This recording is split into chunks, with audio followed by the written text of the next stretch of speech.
आज हम जो है ना ध्यान करेंगे, आज श्रवण पे ध्यान करेंगे, श्रवण के ऊपर ध्यान केंद्रित करेंगे, सुनने के ऊपर।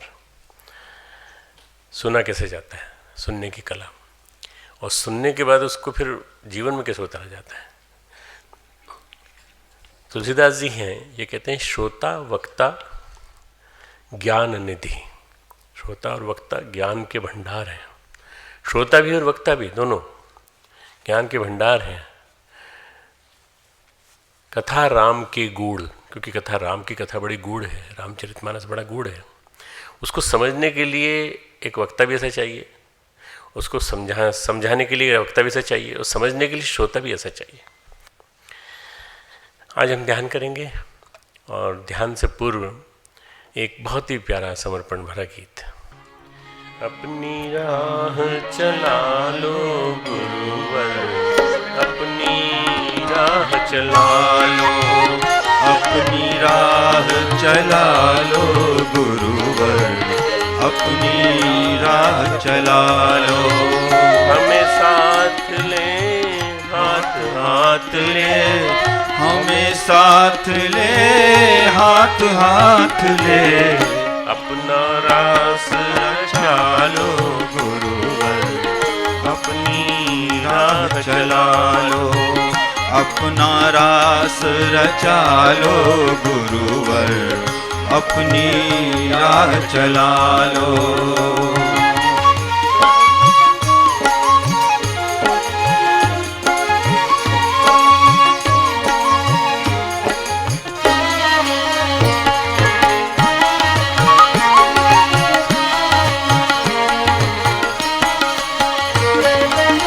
चरण हमारे चाल तुम्हारी, चरण हमारे चाल तुम्हारी, नटवर गति लय ताल तुम्हारी, नटवर गति लय ताल तुम्हारी। रंग मंच के पात्र मात्र हम, संयोजना विशाल तुम्हारी। रंग मंच के पात्र मात्र हम, संयोजना विशाल तुम्हारे। पात्र मंच पर होता जैसा, पात्र मंच पर होता जैसा, वैसा हमें बना दो गुरुवर, अपनी राह चला लो, अपनी राह चला लो गुरुवर, अपनी राह चला लो।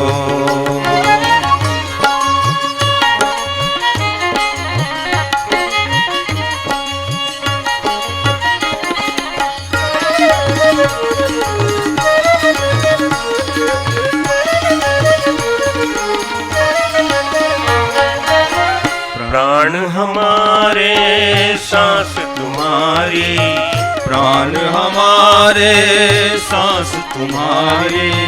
मातृ बांसुरी देह हमारी, मातृ बांसुरी देह हमारी। जीवन का संगीत तुम्हारा, गीतों को है आस तुम्हारी।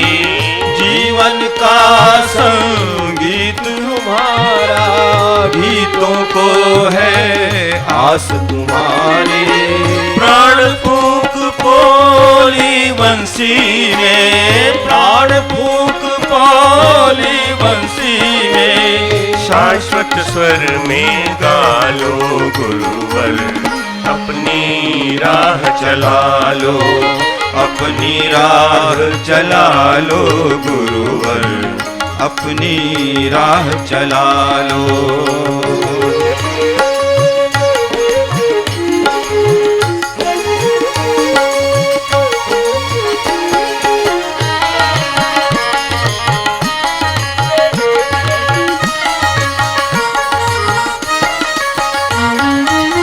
मन मंदिर में मूर्ति तुम्हारी, मन मंदिर में मूर्ति तुम्हारी। प्राणों में है तुम्हारी, प्राणों में है प्रीति तुम्हारी। करो मूर्ति में प्राण प्रतिष्ठा, वैसी जैसी कीर्ति तुम्हारी। करो मूर्ति में प्राण प्रतिष्ठा, वैसी जैसे कीर्ति तुम्हारी। इस पत्थर जैसी काया में, इस पत्थर जैसी काया में जीवन शक्ति जगा दो गुरुवर, अपनी राह चला लो, अपनी राह चला लो गुरुवर, अपनी राह चला लो। हमें साथ ले, हाथ हाथ ले, हमें साथ ले, हाथ हाथ ले, अपना रास रचा लो गुरुवर, अपनी राह चला लो, अपनी राह चला लो गुरुवर, अपनी राह चला लो, अपनी राह चला लो गुरुवर, अपनी राह चला लो, अपनी राह चला लो, अपनी राह चला लो। प्रश्न है, बल, बुद्धि, ज्ञान, प्रकाश, शक्ति, ऊर्जा और निर्णय लेने की क्षमता, इसका सरल उपाय प्राप्त करने का तरीका बताएं। सरल उपाय प्राप्ति करने का सर बताएं। आप सर बताएं, जिससे मैं भारत देश में शिक्षा के स्तर को ऊंचा कर सकूं। देखो, सबसे पहले ज़्यादा ज़रूरत है निर्णय लेने की क्षमता, मतलब विवेक। सबसे पहले तो विवेक आना चाहिए। अगर विवेक आ जाए ना, तो विवेक आ जाने के बाद हमको ये समझ में आ जाता है कि हमारे लिए क्या ज़रूरी है, क्या ज़रूरी नहीं है। इस उम्र में हम जिस स्थान पर बैठे हैं, उस स्थान पर हमें क्या हमको ज़रूरत है। बल फिजिकल होता है, मेंटल भी होता है, स्पिरिचुअल भी होता है। बुद्धि प्रज्ञा भी होती है, ऋतंभरा भी होती है। ज्ञान विज्ञान भी होता है, ज्ञान भी होता है। प्रकाश बाहरी प्रकाश भी होता है, अंतर जगत का प्रकाश भी होता है। शक्ति एनर्जी, ऊर्जा और निर्णय लेने की क्षमता, ये सब चीज़ एक साथ तो नहीं मिलेंगी, धीरे धीरे मिलेंगी एक एक करके। यदि हमारे पास विवेक होगा तो हम सब कुछ प्राप्त कर सकते हैं। और भारत देश में शिक्षा का स्तर ऊंचा उठाना है तो सबसे पहले अपनी जो मैकाले की स्थापित शिक्षा है ना, जिसमें आज हम अपने पिता को पॉप्स कहते हैं और माँ को मॉम्स कहते हैं, सिस्टर को सिस कहते हैं और ब्रदर को ब्रो कहते हैं, ये ख़त्म होनी चाहिए। जब तक ये ख़त्म नहीं होगी, जब तक ये मैकाले की शिक्षा घर घर में प्रवेश कर गई, गांव गांव में भी, हर जगह, तो इसलिए इसको सबसे पहले बदलना पड़ेगा। हमने भी इंग्लिश मीडियम में पढ़ाई की है, हम भी पढ़े हैं, पर हम कम से कम मैं अपने चाचा जी को काका साहब कहता था, जैसे मेरे घर में सिखाया गया था काका साहब। मामा जी को मामा साहब, हमने कभी ये नहीं कहा। तो जब मैं यहाँ आया दिल्ली में, तो जीजी के जो बड़े भाई, जीजी की बड़ी बहन थी, उनके पति थे वो जीजा जी, तो हमारे जीजा जी साहब कहा जाता है।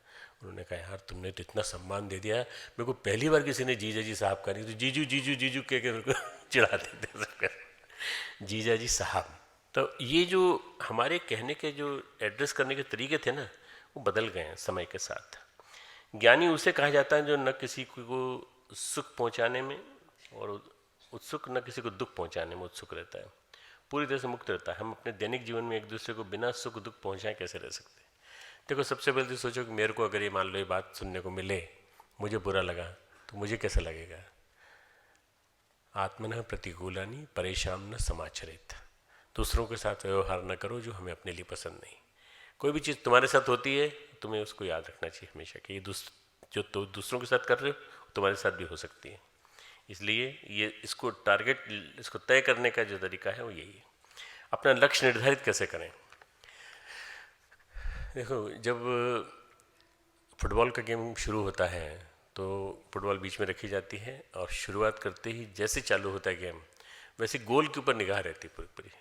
ये गोल हमारा लक्ष्य है, गोल पोस्ट होती है लक्ष्य।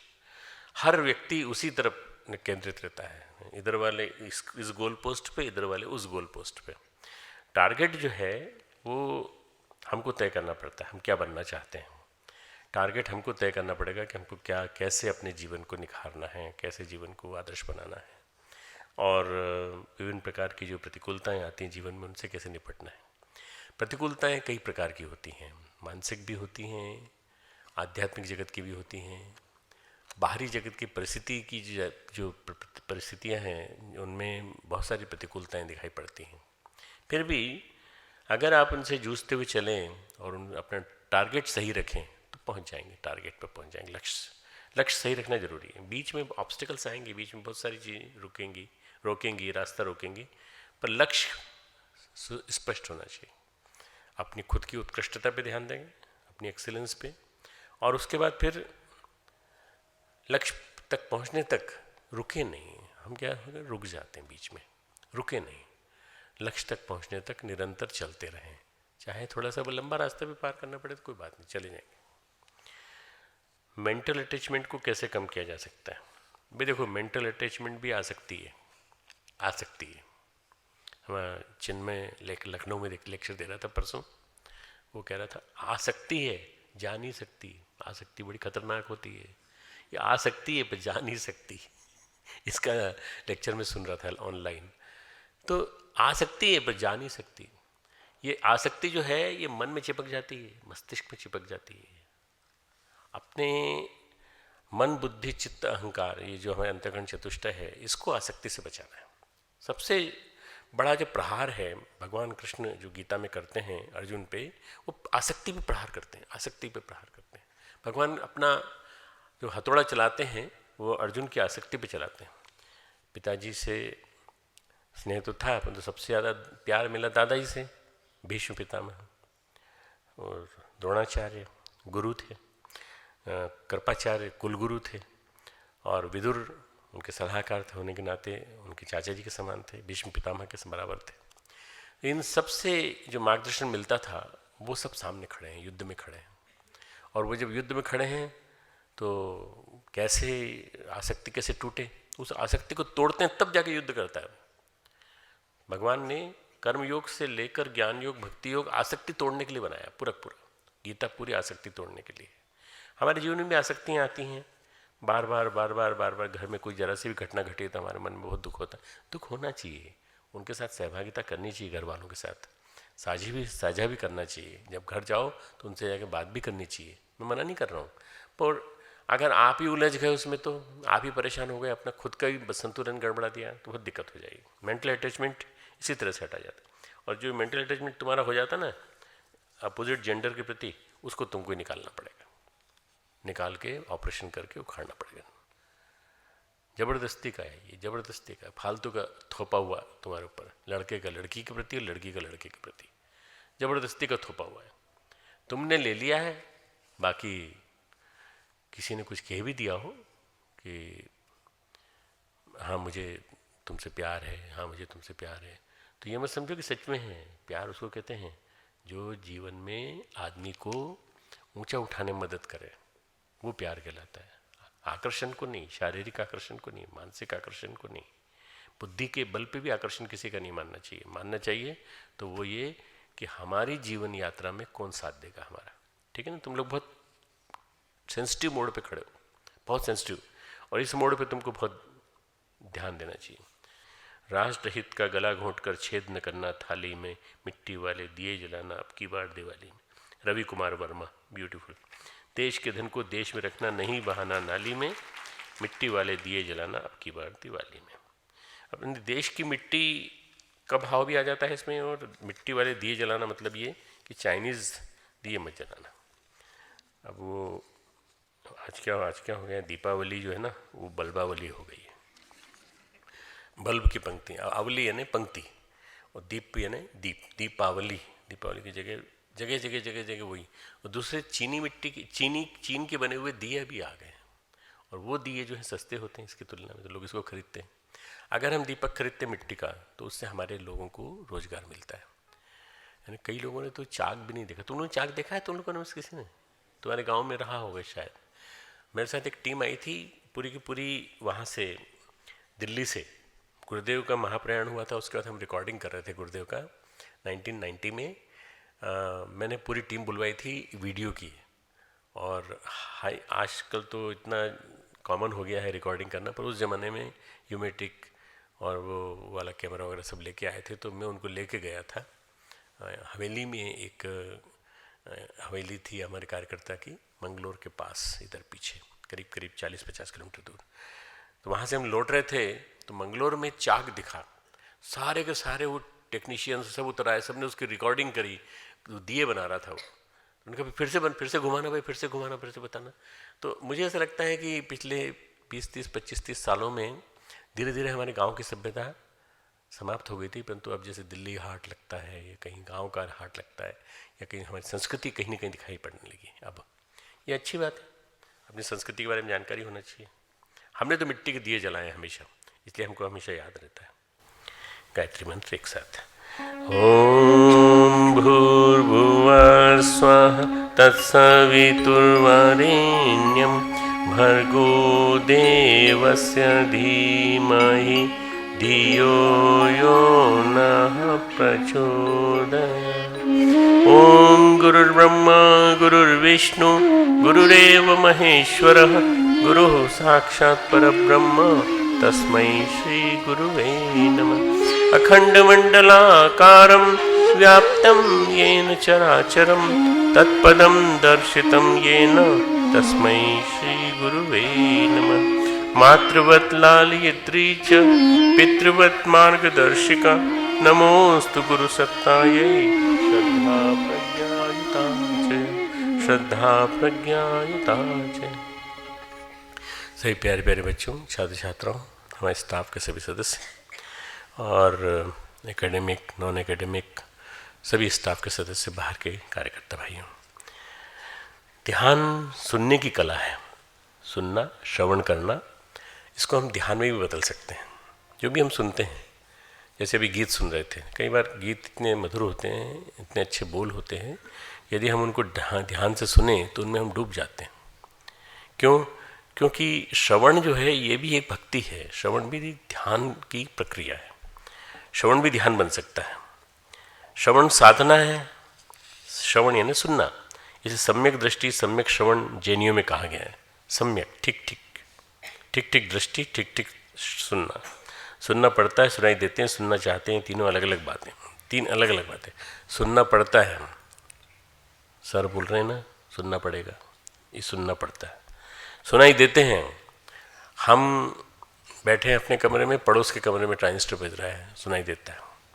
सुनना चाहते हैं, हम लेक्चर में आए हैं, सुनने के लिए आए हैं, सुनना चाहते हैं। ये तीन वर्ड अलग अलग हैं, तो प्रायः लोग सुनने के लिए तैयार नहीं होते। जब हम एक दूसरे से बात कर रहे होते हैं तो हमें सुनाई नहीं पड़ता।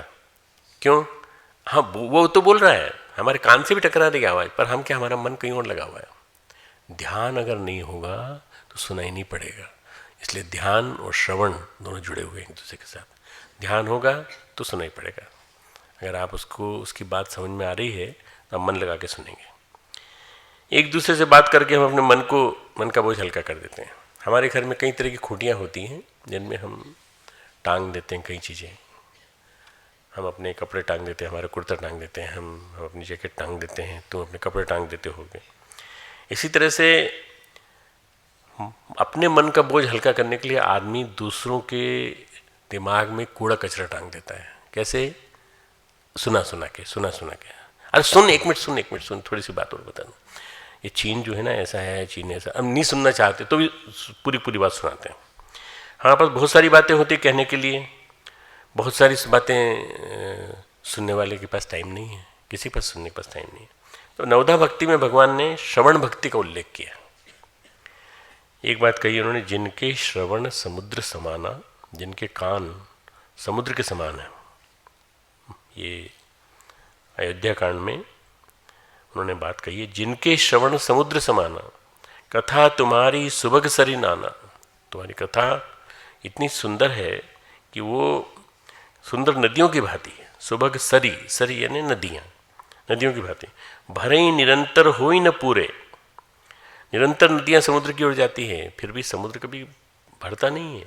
समुद्र मना नहीं करता किसी नदी को, भाई साहब टोटली भर गया पूरा, अब जगह नहीं, ऐसा नहीं कहता समुद्र।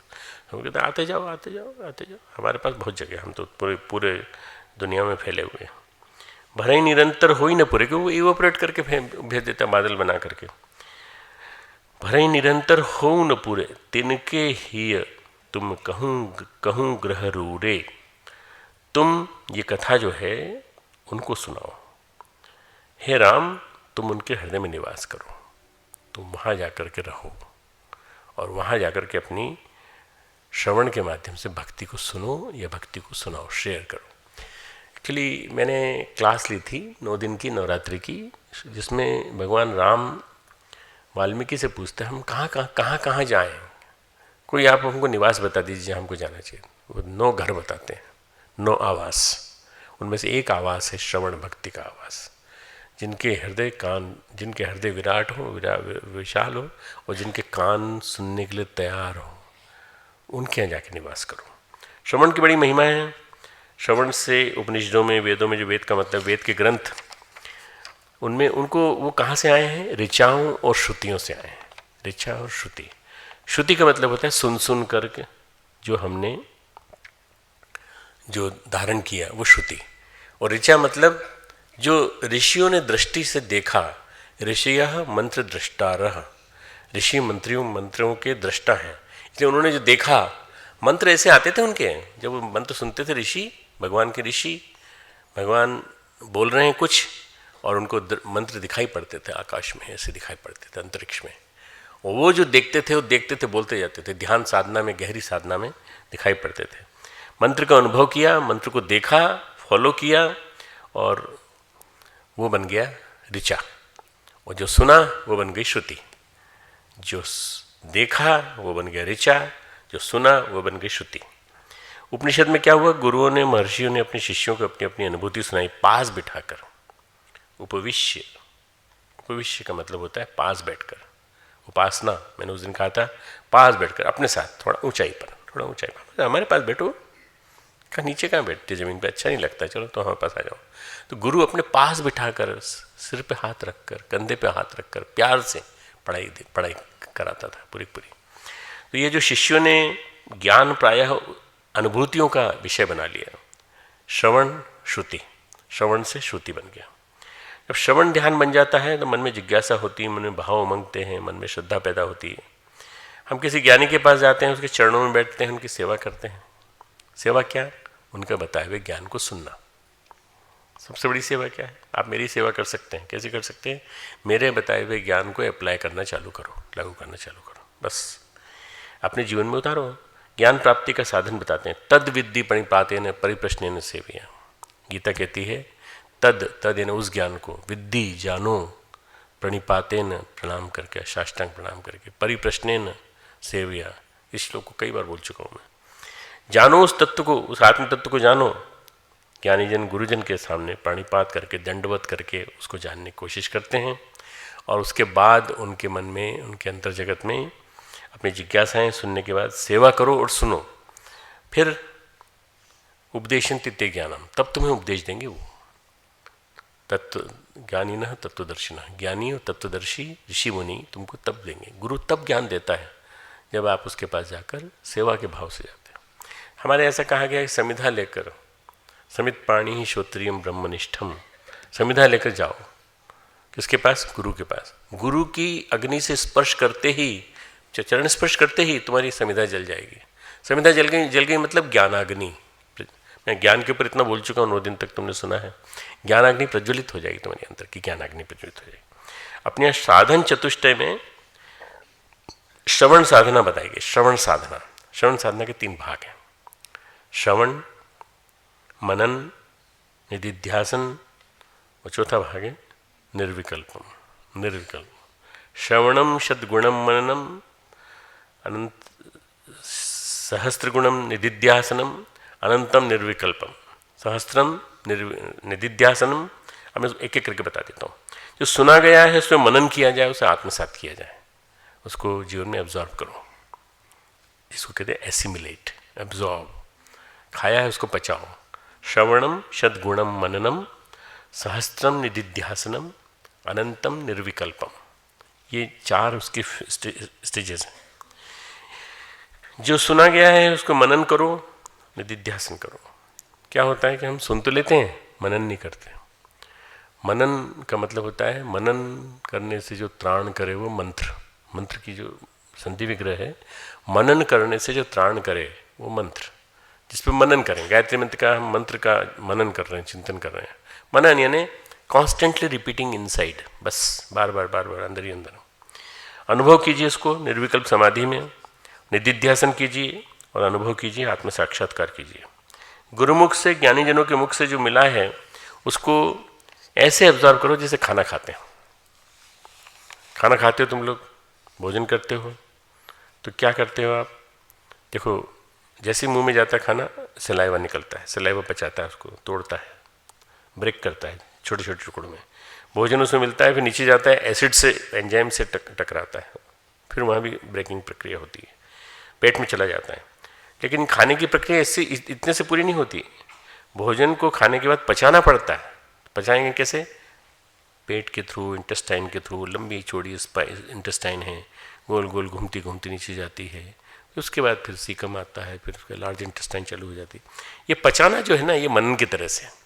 खाना यानी सुनना, पचाना यानी मनन करना, खाना पचाना। जो खाना पचता है, पाचक रसों का निकलना होता है, जो पचता है, ये मनन है। निधिध्यासन क्या है? खाना पकने के बाद जो ऊर्जा रक्त में मिल जाती है, भोजन में मिल जाती है, वो निधिध्यासन है। जो अविचार है वो आपके रक्त में मिलना चाहिए, मस्तिष्क में मिलना चाहिए, मस्तिष्क के हर स्नायु कोश में चले जाना चाहिए, मेमोरी पॉकेट्स में उसको स्थायी रूप हो जाना चाहिए। जैसे प्रोटीन फैट अलग अलग विभाग में विभाजित होकर शरीर में सम्मिलित हो जाता है, ऐसे हमारा भी हर एक में मिल जाए पूरा पूरा। और निधिध्यासन जो होता है वो, उसका मतलब है तदाकार हो जाना, तदाकार हो जाना। जैसे बॉडी का ब्लड है वैसे तुम भी हो जाओ। श्रवण से 100 गुना ज़्यादा फायदा नफ़ा होता है मनन करने से। सुन लिया, फिर उस पर चिंतन नहीं हुआ।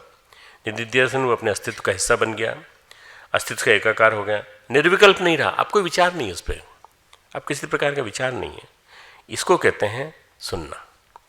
जब सुनो तो ऐसा सुनो कि ध्यान बन जाए, सुनना ध्यान बन जाए, श्रवण ध्यान बन जाए।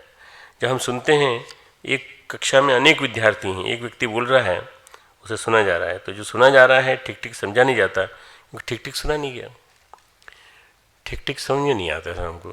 कारण ये है कि ठीक ठीक सुना नहीं जाता आपसे। वो तो बोल रहे हैं अपनी ओर से। कई बार क्या होता है, वक्ता में भी गलतियाँ होती हैं। मैं मानता हूँ कि वक्ता जो होते हैं, टीचर्स, उनमें भी गलतियाँ हो सकती हैं, पर आपका मन वहाँ उपस्थित नहीं है। जब तक आपका मन नहीं उपस्थित होगा तब तक आप सुनोगे कैसे? मन की वजह से तो इंद्रियां हैं, श्रवण इंद्रियां काम कर रही हैं। मन नहीं है वहां, मन न जाने कहाँ घूम रहा है। कहाँ है मन तुम्हारा? हाँ सर बोलिए। एकदम नीचे आ जाते हैं, पेन पकड़ के नीचे आते हैं। मन कहीं और घूम रहा है। उसके प्रति जिस अपने विचार, जो भाव, जिसे सुना जा रहा है, उसके प्रति उसका भाव, उसका उत्साह, उसकी श्रद्धा अश्रद्धा जो भी होती है, वो बहुत सारे दृष्टिकोण, पूर्वाग्रह, मत, किसी ने कुछ कह रखा है आपको उसके बारे में, अंतर चेतना पहरेदारी करती है इस सब की। हम सुनने के बाद भी मनन नहीं करते। हम सुनने के बाद निंदा भी करते हैं, समीक्षा भी करते हैं। कई बार सुनते ही नहीं, उपेक्षा करते हैं। उपेक्षा, समीक्षा। क्लास आज अच्छी नहीं रही, मन नहीं लगा। क्यों? अरे यार बकवास करते हैं, कुछ तो ही बोलते हैं, जो भी बोलते हैं, न जाने क्या बोलते जा रहे थे। शास्त्र का नॉलेज उनको होगा, हमको तो नहीं आया समझ में कुछ भी। बहुत थोड़े अवसर आते हैं जब हम प्रशंसा करते हैं। शास्त्रों में, वेदों में 2 बातें कही गई हैं, एक विचार और एक श्रुति। एक विचार और एक श्रुति। एक तीसरी बात एक और है, स्मृति। स्मृति, विचार, श्रुति, स्मृति। श्रुति तो वेद पुराण सब कुछ है। विचार वो है जिसने हमारे विभिन्न प्रकार के पंथों को जन्म दिया, जैसे वेदांत को जन्म दिया।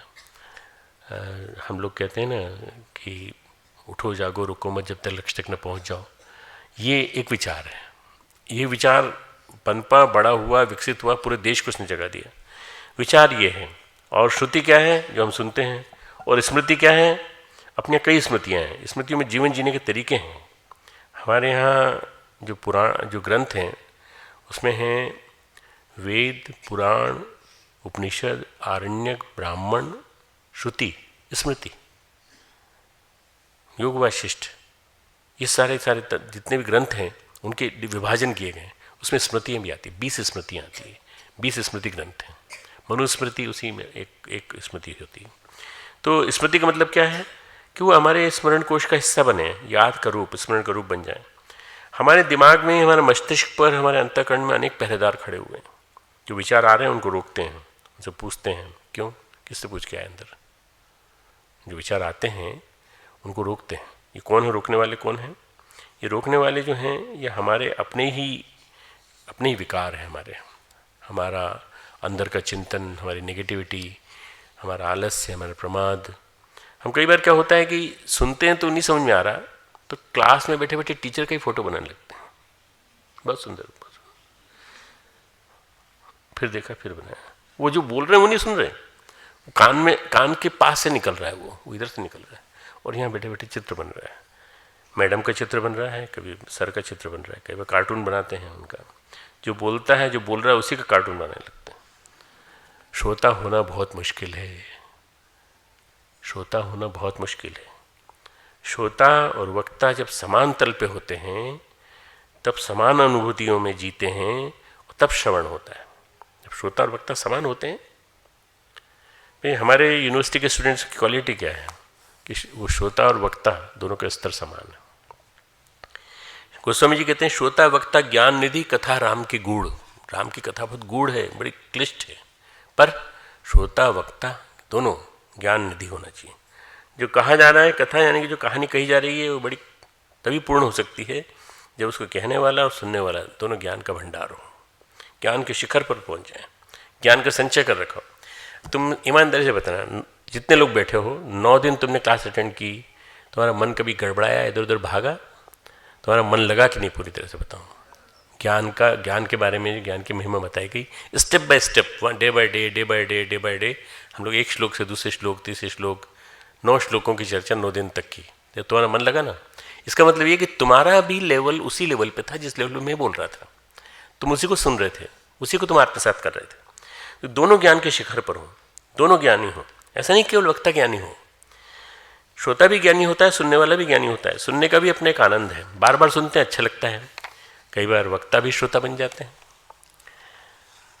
आनंद आ जाता है। सुनने का आनंद भी अपने का आनंद है। ज्ञान निधि हो तो श्रोता ही हो सकते हैं, ज्ञान निधि न हो तो मूल श्रोता नहीं हो सकते। उसे अकलाहट होती, बेचैनी होती है। श्रोता और वक्ता का उदाहरण बताता हूँ। भगवान शिव और माता पार्वती, शिव और माँ पार्वती। भगवान शिव प्राय समाधि में रहते हैं, निरंतर समाधि में। भगवान शिव से बड़ा योगी, हम भगवान शिव से बड़ा तांत्रिक, भगवान शिव से बड़ा युग परिवर्तक एक महाकाल की सत्ता है। उनकी युगों तक समाधि रहती है, वर्षों तक समाधि रहती है।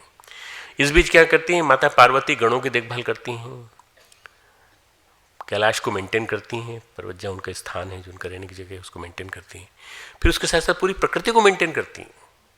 पूरी प्रकृति, पूरे विश्व की प्रकृति, पूरे ब्रह्मांड की प्रकृति को मेंटेन करती हैं। भगवान शिव जब समाधि से छूटते हैं तो तुलसीदास जी कहते हैं, बीते संवत सहज सतासी,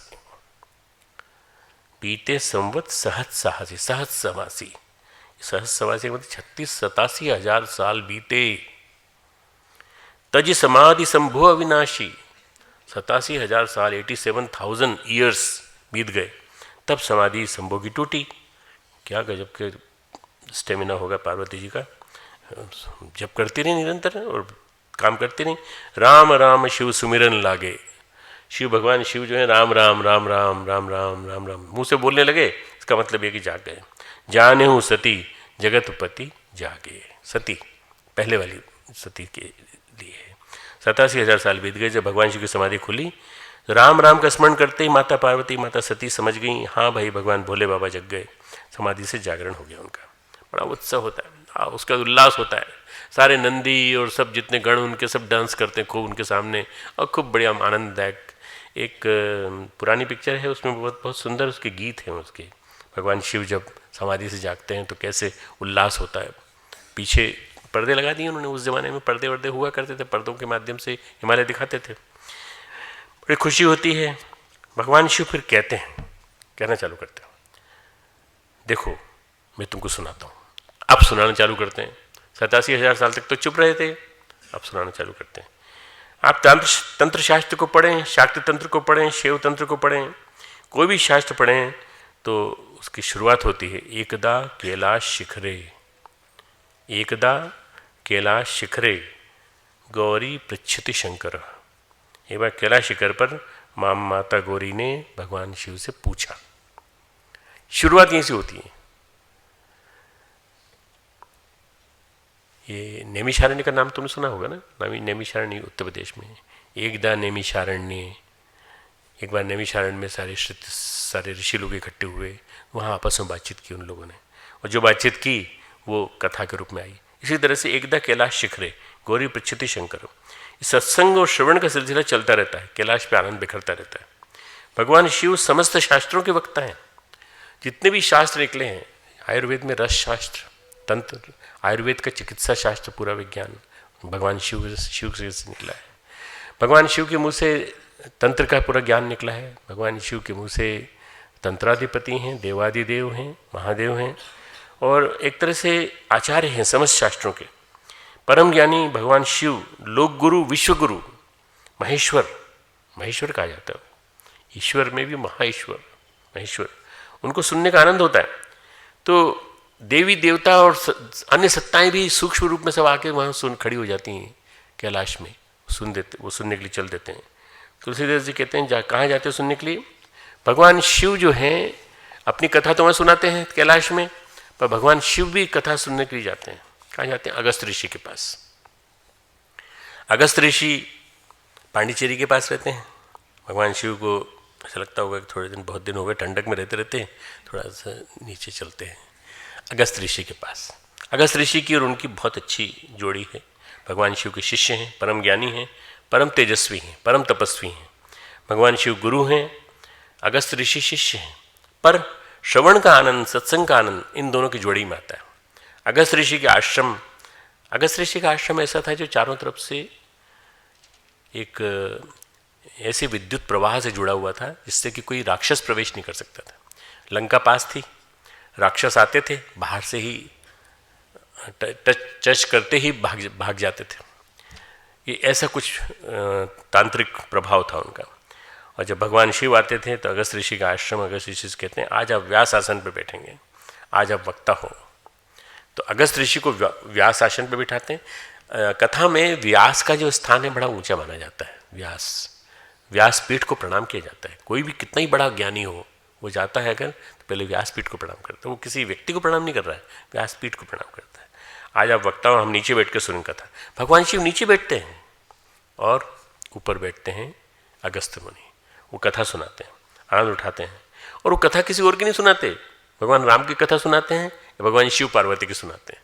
शिव को शिव पार्वती की कथा सुना रहे हैं, भगवान शिव को राम कथा सुना रहे हैं। ऐसा नहीं, ऐसा सुनने से भगवान शिव कम ज्ञानी हो जाते हैं, भगवान शिव का ज्ञान न्यून हो जाता है। लेकिन वो ध्यान मग्न होकर राम कथा सुनते हैं, ध्यान मग्न होकर। श्रवण की सिद्धि थी उनके पास। महर्षि अगस्त कहते हैं वही कथा जो स्वयं अगस्त ने भगवान शिव से सुनी, जो शिव ने अगस्त को सुनाई वो अगस्त शिव को सुनाते हैं। जैसे मैं तुमको सुना रहा हूँ, मैं तुम में से कुछ सुनता हूँ, तुम आके मुझे सुनाओ, चलो मैं बैठता हूँ तुम्हारे स्थान पे, तुम यहाँ बैठ के सुनाओ। हो इस लायक, बना लो अपने आप को इस लायक, सुनाओ तुम में से। मैं तुमको अगले साल तुम लोगों में से चुनूंगा एक आध दो को, कुछ मेरे जैसे कुछ कह सकते हो, तुम लोग सुना सकते हो। कहने के आनंद से अधिक सुनने का आनंद बड़ा हो जाता है। रामकथा कहती है, गोस्वामी तुलसीदास जी कहते हैं जात रहूं अगस्त पहीं उमा कैलाश। उमा तुम कैलाश में रहना, तुम यही रहना, मैं जा रहा हूँ कथा सुनने के लिए। माता पार्वती को भी ले जाना भूल जाते हैं कि आप तो गणों के साथ रहो, मैं राम कथा सुन के आता हूँ। हे उमा, जब ये घटना घटी तुम उस समय कैलाश पर थी। एक चौपाई आती है जिसमें हे उमा तुम उस समय कैलाश पर थी जब मैं अगस्त मुनि के आश्रम में था, उनके पास कथा सुनने जा रहा था। श्रवण का आनंद ऐसा होता है। कथा सुनने में, श्रवण सुनने में, कोई भी अच्छी बात सुनने में बाधा क्या है? अहंकार। अहंकार सबसे बड़ी बाधा है। अहंकार सोचता है ये जो व्यास आसन पे बैठा है, ये कुर्सी पे बैठा है, मंच पे बैठा है, वो अपने आप बड़ा समझता है, मैं नीचे बैठा हूँ, धरती पे बैठा हूँ। नहीं, जो बैठा है वो उसको बैठाया गया है, उसने अपने आप को वैसा बनाया है, वहाँ बैठा है, सुना रहा है वो। यदि मैं कह रहा हूँ, मैं बोल रहा हूँ तो कुछ ज़्यादा अच्छा बोलता है, ये अहंकार। बाधा केवल एक ही बस। तो उस समय क्या होता है कि वक्ता जो ज्ञान निधि नहीं बन पाता, ज्ञान निधि नहीं बन पाता। श्रोता का ज्ञान निधि होना जरूरी है वक्ता की सफलता के लिए। सुनने वाले का सम्मान घट जाएगा सुन लेने से। हमारे यहाँ गंगा घाट पे समाधि मंदिर बना है ब्रह्मवर्चस्व के बिल्कुल एग्जैक्टली सामने। निरंकारी महाराज का, नागा निरंकारी महाराज बड़े उच्च कोटि के महात्मा हुए हैं, 350 साल जीवित रहे। उनके 2 शिष्य थे, अलखनिधि पलकनिधि। अलखनिधि पलकनिधि, पलकनिधि ही पथिक जी बने और उन पथिक जी से हम लोग मिले, हमने दर्शन किए उनके। ज़्यादा शिष्य तो उन्होंने बनाए नहीं थे। पथिक जी का संगीत बहुत अच्छा था, गाना अच्छा था, गाते अच्छा थे। तो वो कभी कथा सुनाते नागा महाराज तो पथिक जी से कहते तुम कथा सुनाओ, तुम संगीत सुनाओ, बीच में तेरा संगीत आ जाता है तो बड़ा अच्छा आनंद आता है। हम जैसे इन लोगों से इन पथिक जी से कहते हैं तुम लोग गीत सुनाओ, गीत का आनंद आता है सुनने के में। संगीत तेरा अलग रख, हमको रामायण सुना, हमको भागवत सुनते रहते थे। सुनने वाला कहने वाला, इन दोनों में कोई छोटा बड़ा नहीं है, दोनों ही समान तल पर होते हैं। श्रवण अनुभूति में बदल जाता है, फिर ऐसे में श्रवण अनुभूति में बदल जाता है। इससे श्रेष्ठ उदाहरण कोई नहीं मिलेगा जो मैं सुना रहा हूँ। अष्टावक्र गीता, अष्टावक्र गीता में दोनों एक ही लेवल पे हैं दोनों। कौन? अष्टावक्र और जनक। दोनों का बौद्धिक स्तर, आध्यात्मिक स्तर, ज्ञान का स्तर बहुत ऊंचा है, बहुत ऊंचा है। जनक को विदेह कहा गया। भगवान श्री कृष्ण ने ज्ञानी जन में जनकादि ज्ञानी जन कहा है, जनकादि ज्ञानी जन अपनी गीता में कहा है उन्होंने। जनक जी को परम ज्ञानी माना है। अष्टावक्र जो शब्द कहते हैं उनके मुंह से जो निकलता है, जो उनके अंतःकरण से निकलता है, वो शब्द अर्थ भाव विचार सब पूरा के पूरा जनक स्वीकार कर लेते हैं, अनुभूति के रूप में एकत्र हो जाते हैं। अष्टावक्र गीता बड़ा मार्मिक ग्रंथ है, बड़ा अद्भुत ग्रंथ है, हृदयग्राही ग्रंथ है। भगवान आचार्य शंकर ने भी अनेक ग्रंथ लिखे हैं। ब्रह्मसूत्र को, उपनिषद को, भगवद गीता को वेदांत का ग्रंथ माना जाता है, प्रस्थानत्रयी माना जाता है। 3 चीज़ें हैं, ब्रह्मसूत्र, उपनिषद और गीता। इन तीनों को मिला के प्रस्थानत्रयी कहा जाता है। कभी कोई क्वेश्चन आ जाए तुम्हारे पास तो तुम प्रस्थानत्रयी कैसे कहते हैं? ब्रह्मसूत्र, वेद, श्रीमद् भगवद गीता और वेदांत दर्शन, ये उपनिषद सारे गीता, और गीता उपनिषदों का सार है, परंतु गीता और ब्रह्मसूत्र तीनों मिला के प्रस्थानत्रयी। अनेक लोगों ने टीका लिखी है, एक नहीं, कम से कम कुछ नहीं तो 150-200 लोगों ने टीका लिखी है इसके ऊपर। लेकिन उसको प्रमाणित करने के लिए अनेक प्रमाण, अनेक उदाहरणों के साथ दिए उन्होंने। अष्टावक्र का संवाद, अष्टावक्र का कथन, जनक का श्रवण ऐसा नहीं है। अष्टावक्र का के सूत्र बड़े स्टेटमेंट्स, बड़े अनुभव के साथ हैं। ऐसी मेधा, ऐसी प्रज्ञा, जैसे जब वो बोलते हैं तो जनक उसे तत्काल अनुभव कर लेते हैं। It is just like direct transfer of knowledge. मैं अगर बोलूं और तुम्हारे अंदर उतर जाए, तुरंत उतर जाए। एक बैंक में ट्रांसफ़र की प्रक्रिया है कि आप टेलीग्राफिक ट्रांसफ़र कर दीजिए पैसे का, तो वहाँ से जमा किए, विदेश में जमा किए और यहाँ आ गया, पैसा आ गया हमारे यहाँ। एक मुश्किल से 5 से लेकर 10 सेकंड लगते हैं और पैसा आ जाता है। ये जो डायरेक्ट ट्रांसफ़र ऑफ मनी है, ट्रांजैक्शन ऑफ मनी है, इसी तरह से ट्रांजैक्शन ऑफ नॉलेज होता है। जब उच्च कोटि का श्रोता हो और उच्च कोटि का ज्ञानी वक्ता हो, तो direct transfer of knowledge, direct transfer of knowledge. कई बार लोग गीता कहते हैं ना, गीता जो है कितनी मिनट में कही गई थी? गीता कुछ सेकंड में कही गई थी बस। Direct transfer of knowledge between Shri Krishna and Arjun. पर उस संवाद को हम लोगों तक पहुंचाने के लिए वेद व्यास को पूरी गीता लिखनी पड़ी, 18 श्लोक लिखने पड़े, पूरे 18 चैप्टर लिखने पड़े। डायरेक्ट ट्रांसफर ऑफ नॉलेज था। तुम्हें जो सुनना चाहते हो उसके लिए तप करो। उपनिषदों में है, कई बार शिष्य से गुरु कहता है तुम ये जो सुनना चाहते हो ना उसके लिए तप करो, जाओ तप करो। अभी अंतःकरण को परिमार्जन नहीं किया तुमने, अंतःकरण का परिमार्जन, हाँ अब मैं तुमको अनुभव कर रहा हूँ, तुमने तप किया है, अब सुनो, फिर सुने हुए को अनुभूति में बदलो। सुनाओ, श्रवणम, अनुभूति में बदलो, सद्गुणम मननम, निधिध्यासन करो उसका, उसके बाद अनंतम निर्विकल्पम, अनंत गुना उसको अनुभव करो। ये कई खंडों में तप का सिलसिला चलता है। और इस प्रकार जनक तो तैयार हैं, तत्पर हैं, जनक को तप की आवश्यकता नहीं, वो तपे तपाए हैं, उनका जीवन ही ऐसा है, जीवन शैली ऐसी है। श्रवण तत्काल उनका तत्क्षण अनुभूति में बदल जाता है। हमारे यहाँ साइकोलॉजी में एक शब्द आता है कॉग्निटिव प्रोसेसिंग, है ना? तो सुना है तुमने कॉग्निटिव प्रोसेसिंग? तो कॉग्निटिव प्रोसेसिंग में जो सुना गया है उसकी कॉग्निटिव प्रोसेसिंग होती है। उसमें प्रोसेसिंग के बाद समझा जाता है, ज्ञान में परिवर्तित होता है। सामान्य क्रम में जो सुना जाएगा, देखा जाएगा, इंद्रियों से जो परसीव होगा, परसीव शब्द से परसेप्शन बना है, परसीव करना यानी परसेप्शन, अनुभव करना। परसीव से अनुभूति, परसीव यानी अनुभूति, परसेप्शन यानी अनुभूत ज्ञान, परसेप्शन कॉग्निशन के प्रोसेस में जाएगा।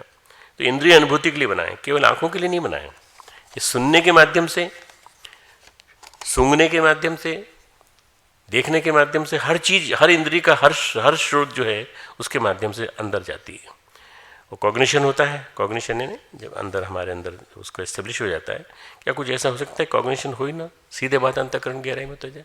हाँ, जब जनक और अष्टावक्र जैसे लोग बैठे हों तो बिना कॉग्निशन के भी इंटरप्रिटेशन हो सकता है डायरेक्टली सोल में। क्या कैसे होगा? सीधे बात अंतःकरण गहराई में कैसे उतरेगी, सीधे अचेतन में कैसे जाएगी, अवचेतन में कैसे जाएगी? हमारा व्यवहार तुरंत बदल जाएगा। शक्तिपात इसी को कहते हैं, शक्तिपात इसी को कहते हैं। गुरु का ज्ञान, गुरु का नॉलेज तुरंत शिष्य में ट्रांसफर हो जाता है। ये जो प्रक्रिया है, ये है श्रवण की सिद्धि। जो सुना गुरु के माध्यम से वो सिद्धि में बदल गया। हम लोगों ने गुरुदेव का सानिध्य पाया, गुरुदेव का 12 साल सानिध्य डायरेक्ट मिला, साक्षात उनके साथ रह करके। बाद में उनके लिखे हुए पुस्तकों के माध्यम से, मनन करने से, निधिध्यासन करने से और उनके बताए हुए इंस्ट्रक्शंस को फॉलो करने से। जो वैज्ञानिक कहते हैं, मनोवैज्ञानिक कहते हैं कि कॉग्निशन की प्रक्रिया में जो चीज़ें जाती हैं वो जरूरी नहीं कि सबके सब हमारी पर्सनैलिटी का हिस्सा बन जाए, हमारे व्यवहार का हिस्सा बन जाए। कब हो सकता है ऐसा? कभी कभी ऐसा हो सकता है कि हम हिप्नोसिस के माध्यम से भी सम्मोहित अवस्था में हम कॉग्निशन के बिना भी, कॉग्निटिव इंस्ट्रूमेंट्स के बिना भी हम मन बुद्धि को अपने हिसाब से संचालित कर सकते हैं। कल्पना, विचार, तर्क, विश्लेषण से चेतन मन सक्रिय नहीं होता, मन शांत रहता है। सीधा अचेतन सक्रिय होता है, अवचेतन सक्रिय होता है, उसमें हम डाल देते हैं सीधे। हिप्नोसिस अवचेतन के साथ, अचेतन के साथ संवाद है। हिप्नोसिस की परिभाषा है कि with subconscious and the unconscious, direct dialogue with the unconscious and the subconscious, संवाद है। हम बात करते हैं मन के साथ, बुद्धि के साथ संवाद करते हैं। हम जो सुनते हैं, सुनाते हैं मनोबुद्धि के माध्यम से, फिर मन नहीं सुन रहा होता है, फिर तर्क नहीं आते, फिर कल्पना शांत हो जाती है, विचार शांत हो जाते हैं, आग्रह शांत हो जाते हैं, मत शांत हो जाते हैं, शून्य आ जाता है। फिर शून्य जो होता है इसमें गूंजता रहता है। बड़ी अद्भुत प्रक्रिया है। यही हिप्नोसिस हम पैदा कर सकते हैं मंत्र जप के माध्यम से। मंत्र जप, जब मंत्र जप होता है तो मंत्र जप के साथ ध्यान भी है। गुरुदेव की किताब है उपासना के 2 चरण, जप और ध्यान। जप और ध्यान, जप को ध्यान के साथ किया जाए, जप में प्राण प्रतिष्ठा ध्यान की जाए। जब जप में प्राण प्रतिष्ठा ध्यान की होगी तो दोनों मिलकर के एक साथ अंदर तक प्रवेश कर जाएंगे। मन स्थिर होता है, एकाग्र होता है, शांत होता है। कई बार मंत्रोच्चार के समय और मंत्र के बोलते समय मनन होने लगता है अंदर से। मन ही मन, अपना मन जो है वो बोलने लगता है मंत्रोच्चार के समय। पर धीरे धीरे मन अनुपस्थित हो जाता है और मन के अनुपस्थित होते ही हमारे ईगोज, हमारे सारे ऑब्स्टिकल्स, हमारी सारी जितनी भी चीज़ें सब गायब हो जाती हैं। मंत्र हमारी चेतना की गहराइयों में गूंजने लगता है। जब मंत्र हमारी चेतना में गहरे से क्रियाशील होने लगे तो इसका मतलब ये कि हमारे अवचेतन की और अचेतन की पुनः संरचना हो रही है। We are reconstructing our mind, reconstructing our subconscious mind. यही मंत्र की साधना सिद्धि की ओर बढ़ती है। इसी को गुरुदेव ने कहा है साधना से सिद्धि। साधना से सिद्धि कैसे हो सकती है? मंत्र जप के माध्यम से, मनन करने से आप उसको ऐसा बना लीजिए कि वो अंदर तक जा करके, पूरी तरह से अंदर जाके मन को गायब कर दे, मन को मारो। मन, इसको मनोनाश कहा गया। ध्यान में हमारा तर्क काम नहीं करता। ध्यान क्या करता है? ध्यान में मन शांत हो जाता है, मन उपस्थित नहीं होता, तर्क शांत हो जाते हैं। बस जो जा रहा होता है उसे देखता है। मैं चुप बैठा हूँ, मैं चुप बैठा रहता, मैं यानी अहंकार। मैं का पहरेदार खड़ा नहीं होता, रोकता नहीं किसी को। ध्यान में हम अपने अस्तित्व की गहराइयों को साक्षात्कार करते हैं, अपने आप को परिमार्जित करते हैं, अपने आप को बदलते हैं। ध्यान में हम अपने आप को परिमार्जित करते हैं, अपने आप को बदलते हैं और अपने मैं को मारते हैं। अपने मैं को मारते हैं। मैं आ गया बीच में, क्या होगा? ध्यान नहीं लग पाएगा तुम्हारा। तो तुम्हारे और जिसका तुम ध्यान कर रहे हो, दोनों के बीच में बाधा आ गई।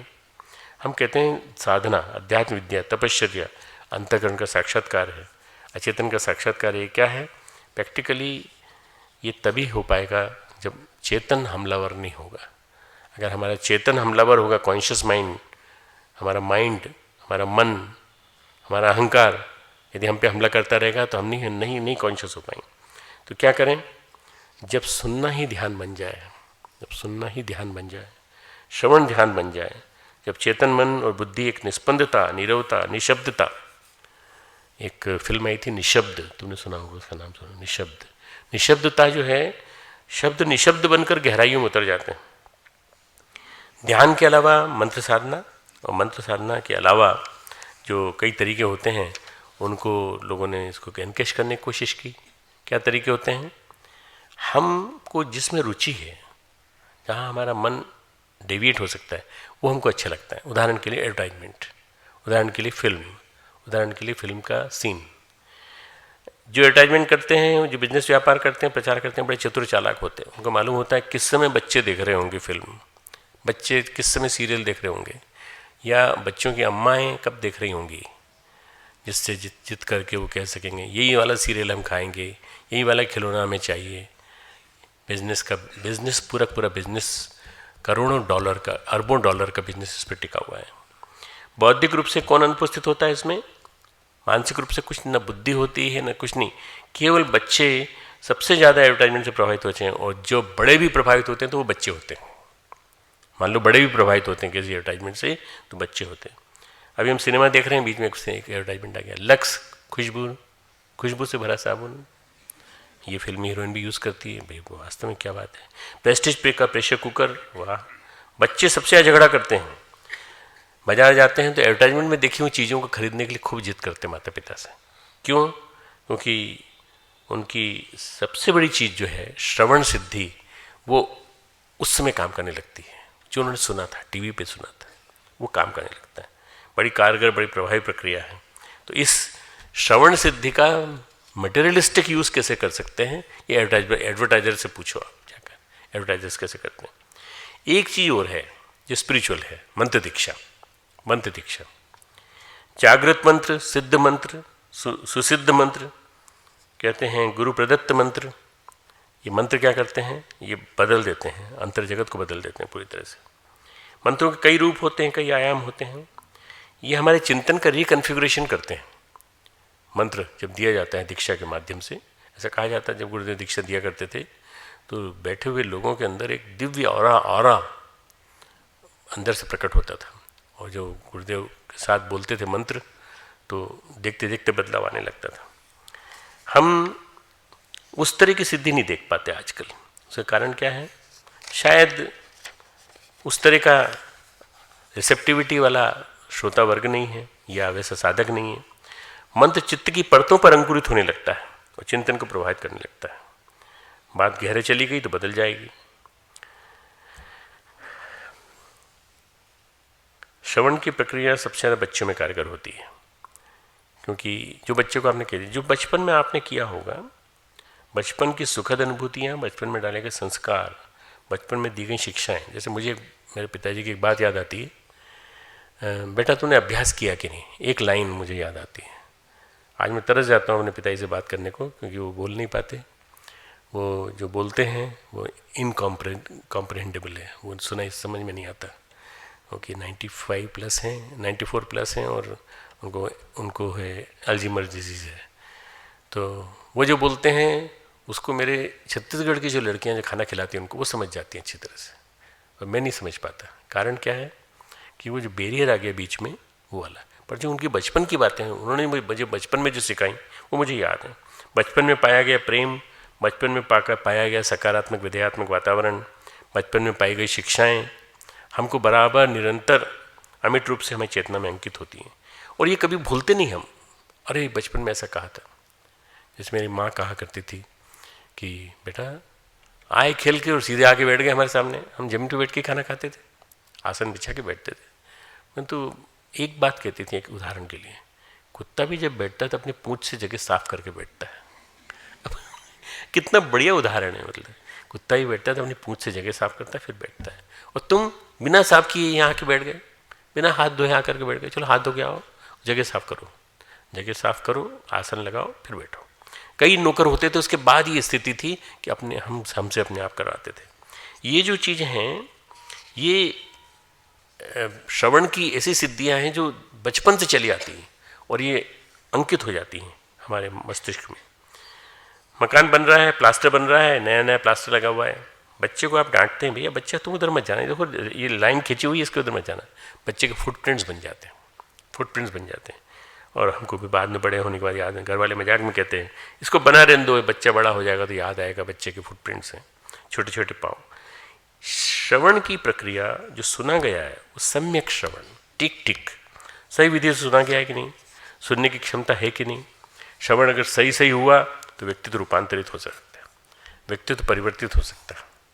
श्रवण सही हुआ तो आज तो हजारों लोगों कथाओं में सुनते हैं, हम देखते हैं व्यक्तित्व रूपांतरित नहीं होता दिखाई पड़ता। कोई मतलब नहीं, 30-30 साल से 20-20 साल से लोग सुन रहे हैं, वही बातें सुन रहे हैं, कोई नई चीज़ नहीं है, वही बातें सुन रहे हैं। चाहे हमारी प्रज्ञा पुराण कथा हो, चाहे हमारी भागवत की कथा हो, चाहे रामचरितमानस हो, वही बातें हैं, वही सीता जी हैं, वही रामचंद्र जी हैं, वही भगवान कृष्ण हैं, वही रासलीला है, सब सुन रहे हैं बहुत दिनों से, पर उनके जीवन में नहीं आए। क्यों? सुपरफिशियल लिसनिंग, सुपरफिशियल लिसनिंग, ऊपर से सुना जा रहा है, ऊपर से सुना जा रहा है, ज्ञान अंदर नहीं जा रहा, गहराई तक नहीं जा रहा। कथा होती, कथा में भारी भीड़ किनकी होती है? महिलाओं की होती है। स्वामी जी बोल रहे हैं सत्संग चल रहा है, महिलाएं क्या करती हैं? वो अलग कथाएं चलाती हैं, आपस की बात, पड़ोस की कथा, पड़ोसन की कथा, उसकी बुराई, उसकी चुगली, ये महिलाओं में चल रहा होता है। जब मैं कभी कभी बोलता हूँ, देखता हूँ, यहाँ से दिखता है, ऊपर से दिखता है, लड़कियाँ पीछे आपस में बात करती रहती हैं। अभी तो कम हो गई तो साफ दिख रहा है, बिल्कुल स्पष्ट। ज़्यादा होती है तो समझ में नहीं आता उनको, पर मुझे समझ में आ जाता है। जो महिलाएं बात करती हैं वो ये बात करती हैं, स्वामी जी कथा में ये बोल रहे हैं कि किसी की चुगली नहीं करना चाहिए और किसी की निंदा नहीं करनी चाहिए और हमेशा सही अपना आचरण व्यवहार रखना चाहिए। वो चुगली करे, उसकी लड़की भाग गई थी मालूम है, वो फिर से लौट आई। अब ये कथा चल रही है स्वामी जी की, वो नीचे महिलाएं बात कर रही हैं, वो जानते हैं जो लोग बैठे हैं जो अपने मुकदमे की चर्चा कर रहे हैं, तो क्या कहते हैं, कथावाचक भी बड़े टैलेंटेड हो गए आजकल, और बोलो सियावर रामचंद्र की जय। तो इसलिए चिल्लाते हैं जोर जोर से बीच बीच में सियावर रामचंद्र की जय, ताकि लोगों की नींद खुल जाए, लोगों का ध्यान इस पे आ जाए। भाई श्रोता, भाई अपन श्रोता है, वक्ता सामने बैठा है, उसको सुनो, तो फिर सबका ध्यान एकदम आकर्षित हो जाता है। ऐसे 10-15 मिनट के बाद एक बार फिर जयकारा लगेगा, फिर जयकारा लगेगा। वो जयकारा इसलिए लगाया जाता है ताकि उनका ध्यान इधर आ जाए। कथा से लोगों का मन जागे, कहते कहते हनुमान जी संजीवनी लेने गए, कृष्ण भगवान बरसाने गए, फिर बोलते बोलते कीर्तन कराने। देखो भगवान कृष्ण कहें कीर्तन करते हैं, थोड़ी देर कीर्तन करते, कीर्तन कराने लगते हैं। नहीं,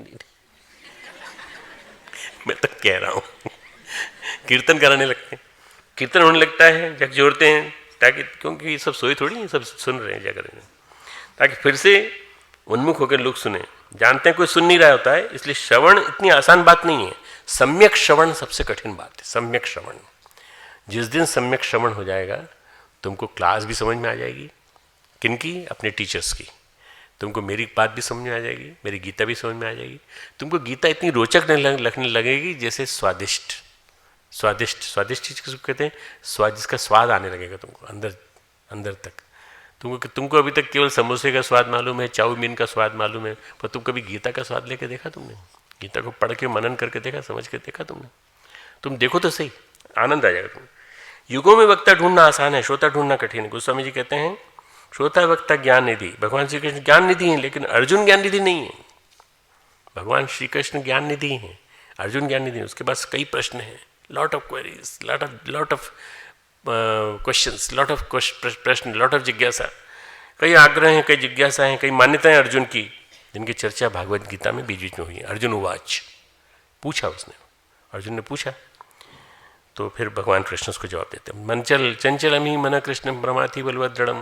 मेरा मन बहुत चंचल है, बार बार इधर उधर जाता है, कैसे रोकूं? कहते हैं मैं मानता हूं कि जब मन बड़ा चंचल होता है तो क्या करें? अभ्यासन तो कौनते वैराग्य गृहीत। तो अभ्यास कर और वैराग्य रख। नेगेटिविटी से वैराग्य, पॉजिटिविटी से अभ्यास, पॉजिटिविटी का अभ्यास कर। उसको समझाते हैं, सुनाते हैं हर जगह। अष्टावक्र जब बोल रहे थे जनक की कोई मान्यता नहीं, कोई आग्रह नहीं है, लेकिन श्रवण तत्काल अनुभूति में बदल जाता है। तुम अर्जुन बनो नहीं बनो, तुम जनक बनने की कोशिश करो। जनक वो जिनके नाम से जानकी जी जानी जाती हैं, सीता जी जानी जाती हैं, वो जनक, और जिसके लिए मैं अष्टावक्र गीता की बात कह रहा हूँ। एक बार एक राजकुमार भ्रमण करने गया, एक अश्व पर आरूढ़ होकर घोड़े पर चढ़ के भ्रमण करने गया। उसने देखा एक जगह बड़े ज्ञान की बातें चल रही हैं। अब बड़ा रिसेप्टिव था वो, मतलब बहुत ही यंग था, और उसको जिस वातावरण में पाला गया था, गुरु के साथ रखा गया था, वो बड़े अच्छे वातावरण में पला था। तो वहाँ उसने सुना ऐसा होगा तो आत्मज्ञान हो जाएगा। करीब 1 घंटा बैठा वहाँ पर, और जो उसने सुना वो बात जम गई, उसको बात जम गई। वो 1 घंटे ही बैठा, बस 1 घंटे बैठते ही उसको लगा कि स्वामी जी बोल रहे हैं, बिल्कुल सही बात बोल रहे हैं। अगर ऐसा जीवन में आ गया तो जीवन बदल जाएगा। उसका जीवन बदल गया, दिव्य अनुभूति का द्वार खुला, और उसके बाद वो प्रणाम करके वहाँ जाके उसने आत्मबोध हुआ, आनंद आया। जीवन में उसको पहली बार ही अनुभूति हुई समाधि की कि ऐसा भी हो सकता है। एक राजकुमार जिसको एक उचित वातावरण मिला था, संस्कार मिले थे, और जो 1 घंटे जिसने सुना उसको ये बदलाव है। अब थोड़े दिन बाद, 10 साल बाद फिर राजा बना राजकुमार। वो गया तो पूरा कारवां गया था साथ में, तो उसने देखा वही वक्ता बोल रहे हैं, वही श्रोता सुन रहे हैं। उसने टटोल के पूछा, क्यों भाई, इस कथा को सुनते सुनते कितने साल हो गए? 15 साल हो गए। बदले क्यों नहीं तुम? मैं तो बदल गया, मैं राजा भी बना, पर राजा बनने के बाद भी मेरे मन में अंदर से ये भाव है कि ये ऐसा करना चाहिए, बदलना चाहिए, ये करना चाहिए। पर तुमने अपने जीवन में इस आनंद को महसूस किया कि नहीं? ये तो भी आनंदित होने का समय है। हम तो 10 साल पहले आए थे और हमने 10 साल पहले इसका आनंद को ले लिया। अच्छा, आप लोग जीवित हैं? आपके मुंह से निकल रही कुछ आवाज़, कुछ जीवित है कि केवल खिलौने बैठे हैं, रोबोट बैठे हैं? रोबोट की तरह से कथावाचक कथा के सामने श्रोता बैठे रहते हैं, रोबोट की तरह से। आनंद की, बोध की, ज्ञान की किरण उतरी नहीं, ऐसा कैसे श्रवण? श्रवण तब होता है जब आनंद की, बोध की किरणें उतरे अंदर, तब श्रवण होता है। श्रवण इसके बिना हो ही नहीं सकता। नहीं साहब, हम गए थे, हम सुन के आ गए, निर्देश सुन लिया। निर्देश सुनना वो होता है जब निर्देश का वर्ड बाय वर्ड उतर जाए, अंदर उतर जाए। अंदर उतरने के बाद उसको फिर कैसे करना है, ये करने की प्रोसीजर भी बन जाए दिमाग में। कहने वाले सुनने वाले दोनों अपने टाइम पास कर रहे हैं। देखो, वही कि वही साधु जी, वही कि वही स्वामी जी, वही कि वही श्रोता। कहना और सुनना हो तो ऐसा होना चाहिए जैसा सुखदेव और परीक्षित ऋषि ने श्राप दिया, आज से 7वें दिन तुमको तक्षक काटेगा, 7 दिन बाद तुम मर जाओगे। श्राप दिया, नाक काटेगा, और परीक्षित की मृत्यु सुनिश्चित है। परीक्षित की मृत्यु सुनिश्चित हो गई, 7 दिन का समय था। अब क्या करें? परीक्षित भगवान कृष्ण को जन्म के पूर्व से जानते थे, बचपन में गर्भ काल में उनको संस्कार मिला था, कृष्ण की अनुभूति का संस्कार। कृष्ण की अनुभूति तुमको मालूम होगा, अभिमन्यु मारा गया, परंतु उसके बालक को बचा लिया गया था। ये परीक्षित वही बालक था। और ये परीक्षित जो है, इसने गलत काम क्या किया कि सांप डाल दिया गले में ऋषि के। ऋषि ने श्राप दिया, ऋषि पुत्र ने श्राप दिया कि इसको, श्रृंगी ऋषि ने श्राप दिया था कि अब इसको कोई नहीं बचा पाएगा, तक्षक इसको 7 दिन के अंदर राजा को ढूंढ करके मार देगा। तो भगवान ने श्राप को बदला नहीं, श्राप ऋषि का है, ऋषि का वचन अकाट्य है, भगवान ने नहीं बदला। उन्होंने कहा 7 दिन में तुम अपना जीवन बदल डालो, 7 दिन में अपने जीवन जीने की शैली बदल डालो। जीवन को कैसे जिया जा सकता है? ज्ञानपूर्ण, बोधपूर्ण अवस्था में तुम्हारी मृत्यु हो, समय ज़्यादा नहीं बचा, केवल 7 दिन बचा। परीक्षित को ही बोध हुआ कि हमसे गलती हुई है और हम अपने अगले जन्म को ठीक कर लेंगे। योगाभ्यास किया जाए, किसी ने कहा समाधि की जाए, किसी ने कहा कि तपश्चर्या की जाए, किसी ने कहा व्रत अनुष्ठान किया जाए, किसी ने कहा कि पतंजलि में चले जाओ, वहाँ योग सीख के आ जाओ वहाँ पर। तो उन्होंने मना कर दिया, नहीं, हम तो भाई कथा सुनेंगे। कहाँ? शुक्रताल में। शुक्रताल यहाँ से करीब 40 किलोमीटर दूर, 50 किलोमीटर दूर है शुक्रताल। दान दिया जाए, किसी ने कहा दान दिया जाए, नहीं। परीक्षित ने कहा 7 ही दिन है ना, अब ऐसे एक परम ज्ञानी ऋषि को ढूंढा जाए जिनके श्रवण से परम कल्याण हो जाए हमारा। कथा वो सुनाए। कौन हो सकते हैं? तो फिर भगवान श्री कृष्ण ने ही बोध कराया, सबसे ज़्यादा बेस्ट कोई हो सकते हैं महर्षि व्यास के पुत्र सुखदेव ने पहली कथा कही थी। सुखदेव और परीक्षित के माध्यम से जानी जाती कथा। और ये श्रीमद् भागवत की कथा सुनाई गई। अबोध बोध का मतलब क्या होता है? अबोध बोध का मतलब जिनके अंदर व्यवहार का, तर्क का, मतों का बोध ही नहीं है, बच्चे की तरह थे। सुखदेव जी बच्चे की तरह थे। जब जन्म हुआ तो वैसे ही निर्वस्त्र निकल के आ गए बाहर, और पहले तो 4 साल तक अंदर रहे गर्भ में, निकले ही नहीं बाहर। व्यास जी को अंदर से ज्ञान सुनाते रहे खूब खूब। व्यास जी उनको ये कहते थे कि भाई अब तो बाहर आओ, समय आ गया तुम्हारा। फिर वो 4 साल बाद निकले बाहर, और 4 साल बाद निकले तो सीधे जंगल में चले गए, सीधे जंगल में चले गए, और जहाँ जाके तप करने लगे। उनके पहले ब्रह्मचर्य, फिर गृहस्थाश्रम, फिर वानप्रस्थाश्रम, फिर संन्यासाश्रम, 4 आश्रम पार करने के बाद जाना चाहिए। बोले नहीं, हम नहीं जानते कुछ। फिर भगवान व्यास जी को प्रेरणा दी भगवान ने, और उसके बाद नारद जी ने, उसके बाद उन्होंने कथा लिखी, श्रीमद् भागवत कथा। श्रीमद् भागवत कथा को व्यास जी के शिष्यों ने जाकर के सुनाया, वहाँ जहाँ सुखदेव थे उनको जाके सुनाया। उनको जब जाके सुनाया, उन्होंने कहा इतनी सुंदर कथा भगवान कृष्ण की हमने तो कभी नहीं सुनी, इतने सुंदर शब्दों में गा रहे हैं, ये लोग कौन हैं? तो बोले ये सब के सब व्यास जी के शिष्य हैं। बोले अच्छा, ऐसा कुछ लिखा गया है? हाँ, चलिए सुन के आते हैं। तो फिर पहली कथा उन्होंने यहाँ शुक्रताल में सुनी और सुनाई, सुनी भी यहाँ, सुनाई भी यहाँ पर। अंतःकरण में अबोध बोध की तरह से, बच्चे की तरह से थे, बिल्कुल पूरा ज्ञान उनका आध्यात्मिक ज्ञान था। भगवान क्या से लेके आए थे? लीला शुक कहा जाता है उनको। शुक राधा के सबसे ज़्यादा नज़दीक माने जाते हैं, शुक के रूप में, तोते के रूप में। भगवान शिव जब पार्वती जी को कथा सुना रहे थे अमरनाथ में, तब उस समय तोते के रूप में जिसने कथा सुनी थी वो सुखदेव जी थे, इसलिए सुखदेव कहा जाता है। मैंने इतनी कहानी इसलिए सुना दी ताकि तुमको याद रहे। यहाँ मेरे पास लिखी नहीं थी, परंतु मैंने सुना दी तुमको। इन्हीं सुखदेव ने परीक्षित को पहली कथा सुनाई थी। दोनों का लेवल वो था जिसमें कि सुखदेव के सुनाने के साथ साथ कृष्ण की करुणा भी जुड़ी थी। भागवत सप्ताह एक कल्याण के लिए हुआ, भागवत सप्ताह हुआ पहली बार। अब हर गर्मी में हर समय होता रहता है सप्ताह, हर सप्ताह होता, हर एक नगर में कहीं न कहीं कथाएं चलती रहती हैं। यहाँ क्या श्रवण पक्का था। सुखदेव जानते थे कि मृत्यु की सीमा पे खड़े हैं, 7 दिन बाद तो आना ही वाला है सांप, ऋषि का शाप है, मृत्यु द्वार बने मोक्ष का। सुखदेव भी संकल्पित हैं, महाराज अगर आपके अंदर त्वरा है, त्वरा यानी तीव्रता, समझने की तीव्रता, आपके अंदर यदि उमंग है, सुनने की उमंग है, जिज्ञासा है, तो मृत्यु का मोक्ष का द्वार बनेगी। श्रवण पर्याप्त है, आप केवल सुनिएगा, बस कुछ पूछना नहीं है आपको, आप सुनिए। सुखदेव कहते रहे, परीक्षित सुनते रहे। एक दिन सुना, पहला चक्र खुल गया, दूसरे दिन सुना, दूसरे चक्र, 7वां चक्र 7 दिन की कथा में खुलते चले गए उनके। ये कहते हैं डायरेक्ट ट्रांसफर ऑफ नॉलेज। ऐसे श्रोता हूँ, परीक्षित जैसे श्रोता हूँ, तो सुखदेव की कथा दिव्य अनुभूतियाँ प्रदान करती हैं। अंत में 7वें दिन उनको परम अनुभूति हुई और मृत्यु सामने खड़ी थी। तक्षक ने आके उनको काट लिया था। परम अनुभूति के शिखर पर देह छूटी और उसके बाद उनको दिव्य गति प्राप्त हुई। श्रवण अद्वितीय है, अद्भुत है, विलक्षण है। श्रवण अद्वितीय है, अद्भुत है। श्रवण ध्यान बन सकता है। कब बनेगा ध्यान? जब ध्यान की अवस्था में श्रवण किया जाए, ध्यान की अवस्था में श्रवण किया जाए, ध्यान की अवस्था में सुना जाए। जब जब मन शांत रहे, जब जब मन निस्पंद रहे, तब सुना जाए, तब निशब्द बनकर गहरे में उतर जाए, श्रवण ध्यान बन जाता है। जब शब्द वही चिंतन, वही भाव जब गहरे में उतर जाए तो ध्यान बन जाता है। वास्तव में श्रवण सिद्धि सबसे बड़ी सिद्धि है, और इसको यदि हम ध्यान के रूप में करें तो बहुत आनंद आएगा। ध्यान करेंगे, मैं निर्देश दूंगा, सुनते जाना। यहाँ से कुछ संगीत बजेगा, उसको भी सुनते जाना बीच बीच में, और हम 10 मिनट के अंदर पूरा कर लेंगे इसको। सुनना एक आध्यात्मिक घटना है।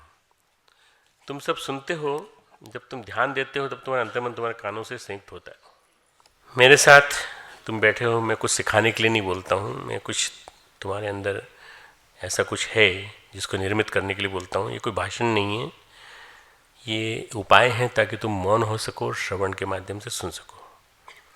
जैन सदगुरु अपने शिष्यों से कहते हैं मौन हो जाओ, लेकिन कोई प्रयास मत करो। प्रयास करते हैं तो क्या होता है, हम लोग ज़बरदस्ती टेंस हो जाते हैं, और टेंस होते ही ध्यान नहीं होता। ध्यान तब हो पाएगा जब बिना प्रयास किए मौन होने का उपाय खोजा जाए। इसलिए अगर ऐसा मान लो संभव नहीं हो पाता तो सदगुरु की जरूरत नहीं महसूस होती, कोई ध्यान सिखाने की जरूरत नहीं होती। बिना प्रयास के लोग मौन हो जाते हैं। प्रयास जो है वो जब हम जबरदस्ती करते हैं तब होता है। शांत चित्त, ध्यान मुद्रा, भाव समाधि। शांत चित्त, शांति कुंज, गायत्री कुंज, अखंड दीपक, इसके साथ साथ दृश्य भी आने चाहिए तुम्हारे दिमाग में। अखंड दीपक, गायत्री महाशक्ति का जप स्थान, तपस्थली,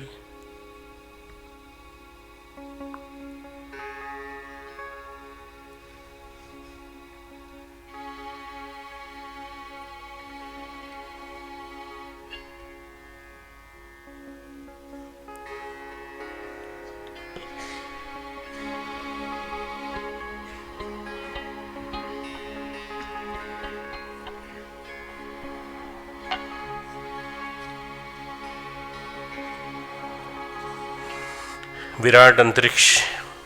विराट अंतरिक्ष में एक विराट मौन, बिल्कुल चारों तरफ मौन ही मौन। ऐसे में गंगा की कलकल सुनाई पड़ रही है, कई तरह के शोर सुनाई पड़ रहे हैं। ट्रेन की आवाज़ सुनाई पड़ती है, चिड़िया की आवाज़ सुनाई पड़ती है। इन सब को ध्यान का विषय बना लो। मन के हस्तक्षेप के बगैर सुनना श्रवण कहलाता है। मन के हस्तक्षेप के बगैर, विचारों के व्यवधान के बगैर सुनना, हस्तक्षेप न हो किसी का, वो हो जाता है, ध्यान की सिद्धि हो जाती है। तुम्हें सुनाई देगा बहुत कुछ, पर तुम मत सुनो उसको। जब तुम होते हो तो तुम्हें सिर्फ सुनाई देता है, जब तुम नहीं होते हो तब तुम सुनते हो।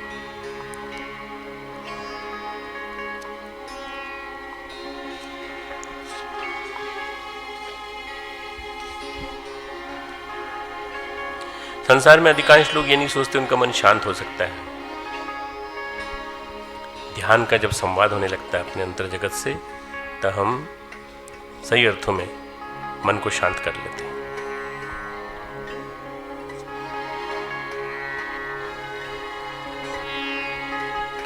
ये जो इतनी देर से मैं आपको समझा रहा था, उससे तुम्हारा मन सुनने की तैयारी कर रहा था। सुनने की तैयारी करने के बाद प्रतीक्षा करते करते अब वो इस स्थिति में है, सुनने को तैयार है।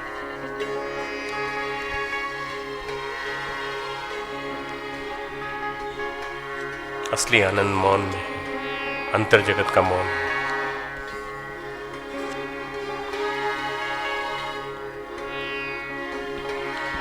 मेरी सफलता इसी में है कि मैं तुम्हें असली स्वाद दे दूं, ताकि तुम्हें भरोसा हो जाए।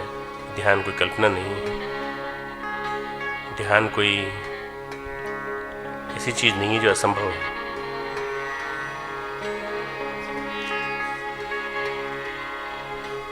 मौन में सुनने का अर्थ है कि तुम मुझसे सहमत हो।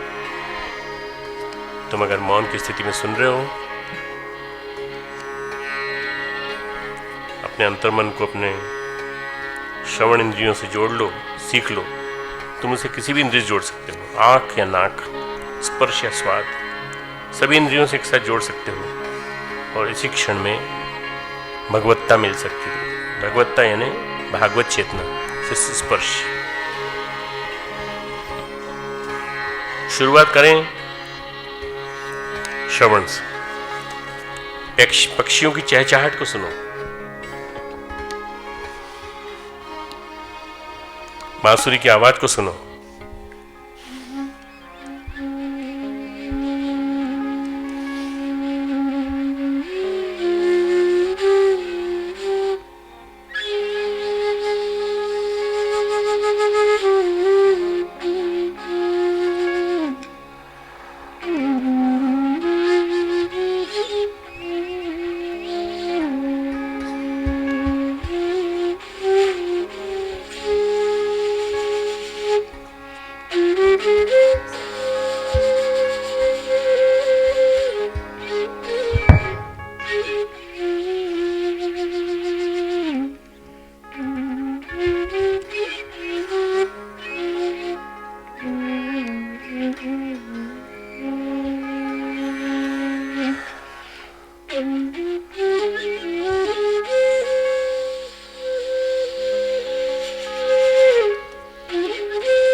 वृक्षों से सरसराती हुई आती हुई हवा को सुनो, बाढ़ आई नदी को सुनो, सागर की गर्जन को सुनो, लोगों की आवाजों को सुनो, दूर से गुजरती हुई ट्रेन को सुनो, सड़क पर भागने वाली कारों की आवाज सुनो। हर आवाज का उपयोग कर लो।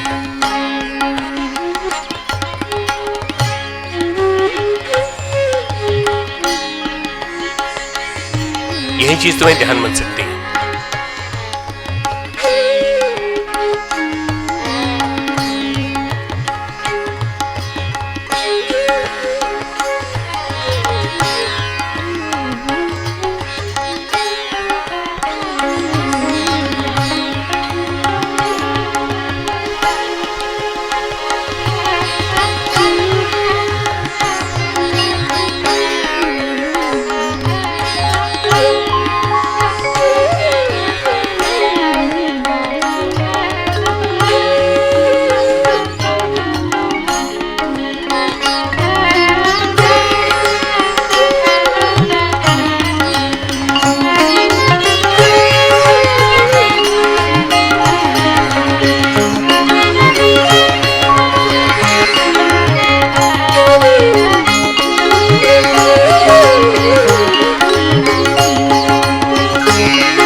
सच्चा ध्यान करने वाला कभी किसी चीज़ का निष्कर्ष नहीं निकालता किस चीज़ पे ध्यान कर रहा है। वह किसी चीज़ का निर्णय नहीं लेता। जीवन एक प्रक्रिया है जो कुछ भी समाप्त नहीं होती। सिर्फ मूर्ख आदमी निष्कर्ष निकालता है, बुद्धिमान निष्कर्ष निकालने से झिझकता है। निष्कर्ष तभी संभव है जब सब कुछ खत्म हो जाए। कभी कुछ खत्म नहीं होगा, ये अंतहीन चलता जाता है पूरा जीवन, हमारा भी और अन्य जीवों का भी। बिना निष्कर्ष के सुनो, सिर्फ सुनो, और जो सुनो उसको ध्यान का विषय बना लो। जो सुनो उसको गहराई में अंदर तक जाने की कोशिश करो। सिर्फ मौजूद होने की कोशिश करो। अपने अहम को मिटा दो। जो ध्वनि तुम्हारे आसपास है उसके साथ है, चाहे वो रेडियो में बज रहा गाना हो, चाहे वो तुम्हारे पास जो तुम्हारा लैपटॉप है या जो भी कुछ है उसमें बज रहा गीत हो, या जो भी तुम्हारे पास है उसके साथ तुम एकात्मता भाव पैदा करो। तुम सुन रहे हो फिर भी मौन हो। ध्वनि के द्वारा जो मौन घटता है वो सही मौन है। पहाड़ों में भाग जाने से कुछ नहीं होगा, वो शांति झूठी है। असली शांति बीच बाजार में घटनी चाहिए। असली शांति भीड़ के बीच में घटनी चाहिए। असली शांति चारों तरफ से ची ची पों पों करके जो आवाज़ आती है हॉर्न वगैरह इन सब की, इनके बीच में घटनी चाहिए। अगर ऐसा आ जाएगा जीना तो श्रवण सिद्धि हो जाएगी।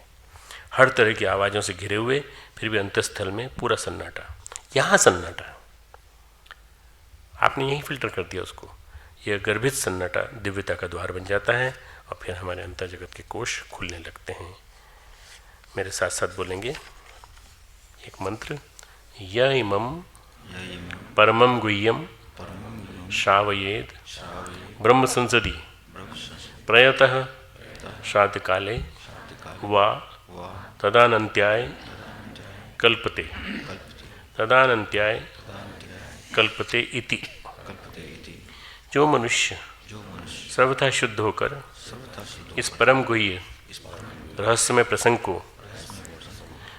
विद्वंजनों की सभा में सुनाता है अथवा श्राद्ध काल में सुनाता है, वह श्रवण कराना रूपी कर्म अनंत होने से अविनाशी फल देने में समर्थ होता है, वह अनंत होने में समर्थ होता है, उसे सुनना चाहिए।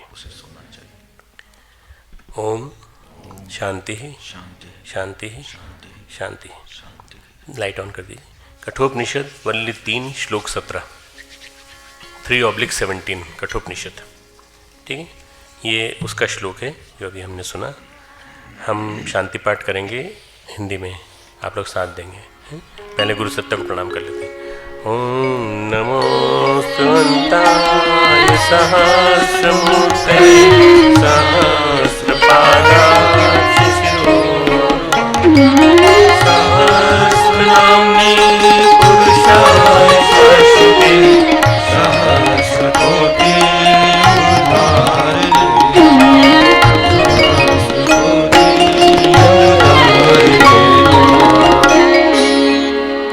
यहाँ से भाई लोग गाएंगे, आप बाद में धीरे से हिंदी में सब एक साथ संवेद स्वर में शांति कीजिए शांति कीजिए।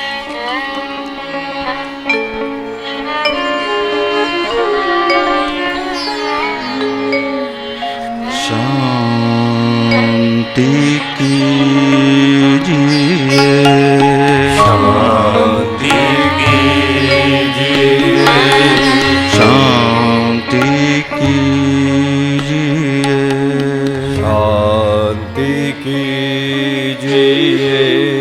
प्रभु त्रिभुवन में शांति कीजिए शांति कीजिए शांति कीजिए। जल में थल में और गगन में शांति कीजिए।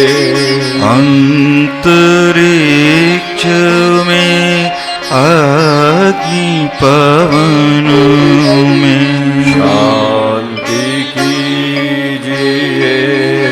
औषधि वनस्पति वन उपवन में शांति कीजिए। सकल विश्व के जड़ चेतन में शांति कीजिए। शांति कीजिए शांति कीजिए। शांति विश्व निर्माण सृजन में शांति कीजिए। नगर ग्राम में और भवन में शांति कीजिए। जीव मात्र के तन में मन में शांति कीजिए। और जगत के हर कण कण में शांति कीजिए। प्रभु त्रिभुवन में शांति